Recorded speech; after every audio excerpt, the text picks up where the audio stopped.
புத்தகம் 2 உலகப் பயணியின் புத்தகம். காண்டோ 10 சிறிய மனதின் ராஜ்யங்கள் மற்றும் கடவுள்கள் பக்கம் 258. நமது தவறு அதன் வழியில் புதிய அறிவை இணைக்கிறது. அதன் இருள் ஒளியின் கருமையான முடிச்சு. சிந்தனை அறிவின்மையுடன் கைகோர்த்து நடனமாடுகிறது. சூரியனை நோக்கிச் செல்லும் சாம்பல் நிற சாலையில் அவளுடைய விரல்கள் அவர்களின் விசித்திரமான தோழமையுடன் அவர்களைப் பிணைக்கும். முடிச்சுகளில் தடுமாறும் போதும் அவர்களின் திருமண சண்டையின் தருணங்களில் சில நேரங்களில் அறிவூட்டும் நெருப்பின் பிரகாசங்களை உடைக்கின்றன. இப்போதும் கூட தனியாக நடக்கும் பெரிய எண்ணங்கள் இங்கே உள்ளன.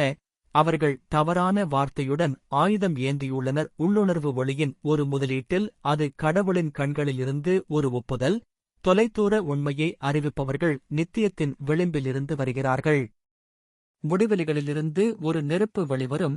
ஒரு பெரிய ஞானம் உலகை கருதும் சில தொலைதூர சர்வ அறிவிலிருந்து கடந்து, இன்னும் உற்சாகமான தனிமையிலிருந்து பளபளப்பான கடல்களில் சுயத்தின் ஆழமான இதயத்தையும் பொருட்களையும் ஒளிரச் செய்ய ஒரு காலமற்ற அறிவை அது மனதிற்குக் கொண்டு வரும். அதன் வாழ்க்கைக்கான நோக்கம் அறியாமைக்கு அது மூடப்படும். மேலே ஒரு உயரமான மூச்சுத்திணறல் அடுக்கு மண்டலத்தில் குள்ளமான மும்மூர்த்திகளை மறைத்து எல்லையற்ற அப்பால் செல்ல ஆசைப்பட்டவர்கள், விண்வெளியின் கைதிகள், வரையறுக்கப்பட்ட வானங்களால் சூழப்பட்டவர்கள், மணிநேரங்களின் இடைவிடாத சுற்றில் நித்தியத்தின் நேரான பாதைகளுக்காக ஏங்கி தங்கள் உயர்ந்த நிலையிலிருந்து இந்த உலகத்தை கீழே பார்த்தார்கள். 2 சூரிய பார்வை டீமன்கள் அனைத்தையும் பார்த்தார்கள். பின்தங்கிய உலகத்தை உயர்த்தும் சக்தி. இம்பீரியஸ் ஒரு பெரிய உயரமான இறக்கைகள் கொண்ட வாழ்க்கை சிந்தனையில் சவாரி செய்தார். உறுதியான மாறாத மண்ணில் மிதிக்க விரும்பவில்லை. நீல முடிவெளியில் பழக்கப்பட்ட அது சூரிய ஒளி வானத்திலும் நட்சத்திர ஒளி காற்றிலும் திட்டமிட்டது. அது அடையப்படாத அழியாதவரின் வீட்டைக் கண்டது தொலைவில்.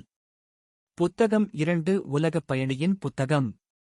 காண்டோ 10 சிறிய மனதின் ராஜ்யங்கள் மற்றும் கடவுள்கள் பக்கம் 259.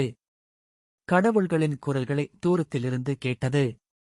காலத்தின் கோட்டைகளை உடைத்தெறிந்த ஐகானை அழைக்கும் சக்தியும்.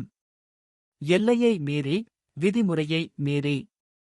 அது பல நூற்றாண்டுகளாக ஒளிரும் எண்ணங்களை ஒளிரச் செய்து மனிதாபிமானமற்ற சக்தியின் செயல்களுக்கு நகர்ந்தது. அதன் சுயசரிகுகள் கொண்ட விமானங்கள் பறக்க முடிந்த அளவுக்கு பெரிய அற்புதமான தாக்குதல்களில் எதிர்காலத்தை பார்வையிட்டது.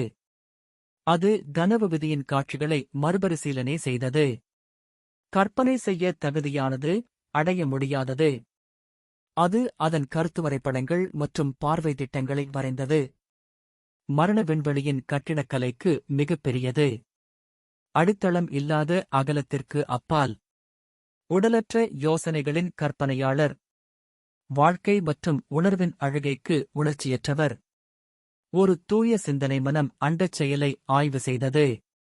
ஒரு வெள்ளை எல்லை தாண்டிய உலகின் பிரதான தூதர்.